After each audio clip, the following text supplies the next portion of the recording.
வாழ்க்கைங்கிறது வந்து ஒரு குழந்தை பிறந்தாதான் வாழ்க்கைங்கிறதெல்லாம் இல்ல. எல்லாருக்கும் இருக்குங்க மேடம் குழந்தைங்க. இருக்கட்டுமேம்மா. அவளோட தங்கச்சிக்கு இருக்குங்க மேடம். ஆமா, ஒரு விஷயம் சொல்லட்டுமா? எல்லாரும் ஒரே மாதிரி இருக்கோமா? இல்லல்ல.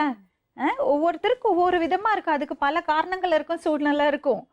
ஆனா முதல்ல வந்து மனசோட தைரியத்தை விட்டுறக்கூடாது. வாழ்க்கைங்கிறது வந்து குழந்தை பிறந்தாதான் வாழ்க்கைங்கிறதெல்லாம் கிடையாது. அந்த காலம் எல்லாம் போச்சு. எவ்வளவோ குழந்தைங்க பெத்தவங்க எல்லாம இருக்காங்க. நீங்க நினைச்சீங்கன்னா ஒரு இன்னைக்கே ஒரு குழந்தை வீட்டுக்கு வரும், அது வேற விஷயம். ஆனா உங்க பொண்ணுக்கு குழந்தை பிறக்கும். அதுக்காக தான் நம்ம முயற்சி எடுக்கிறோம். அதுக்காக தான் டாக்டரை கூட்டிட்டு வந்து பேசணும். அவ ஃபர்ஸ்ட் ஆஃப் ஆல் வீட்டுல சும்மா இருக்கக்கூடாது.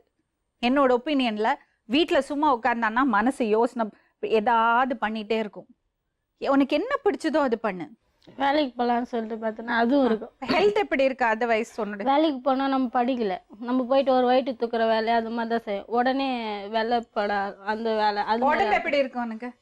உடம்பு வேலை செய்ய மாட்டேன். வேலை செய்ய ஆசையா இருக்குது. இங்கெல்லாம் பாக்குறல, இங்க எல்லாரும் வேலை செய்யறாங்க. நம்மளும் இப்படி வந்து வேலை செஞ்சா நம்மளுக்கும் பிரகாரம் வரீங்களா? கேமரா ஓமனா வந்துருங்க. அப்படிலாம் இல்ல, இத பாரு ரேகா, நம்ம வந்து வேலை வாய்ப்பு நம்ம உருவாக்கிக்கிறது தான். உங்க அம்மா கேள்வி எப்படி காப்பாத்தினாங்கன்னு? 5 பசங்களை எப்படி காப்பாத்தினாங்க? அவங்க படிச்சிருந்தாங்களா? எவ்வளவுமா படிச்சிருக்கீங்க? படிக்கல மேடம். எப்படி காப்பாத்தினாங்க? அவங்க 5 பேர் எப்படி காப்பாத்தினாங்க? வேலை வாய்ப்பு வரணும், எனக்கு உடம்புல இது வெயிட் தூக்க முடியும் அப்படி எல்லாம் நினைச்சாங்க மேடம். ரேகா, உனக்கு என்ன வேணா செய்ய முடியும். ஒரு குழந்தை இல்லாத நான் எங்கேயும் போக மாட்டேன். எனக்கு கேக்குறேன். இனிமே ஆமா, இனிமே நீங்க என்ன செய்யணும் தெரியுங்களா? நீங்க அக்கா தங்கச்சிங்க அண்ணன் தம்பி யார் இருந்தீங்கன்னாலும் அவளுக்கு தைரியம் கொடுங்க.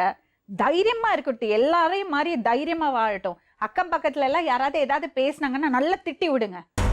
எந்த காலத்துல இருக்கீங்க கேளுங்க.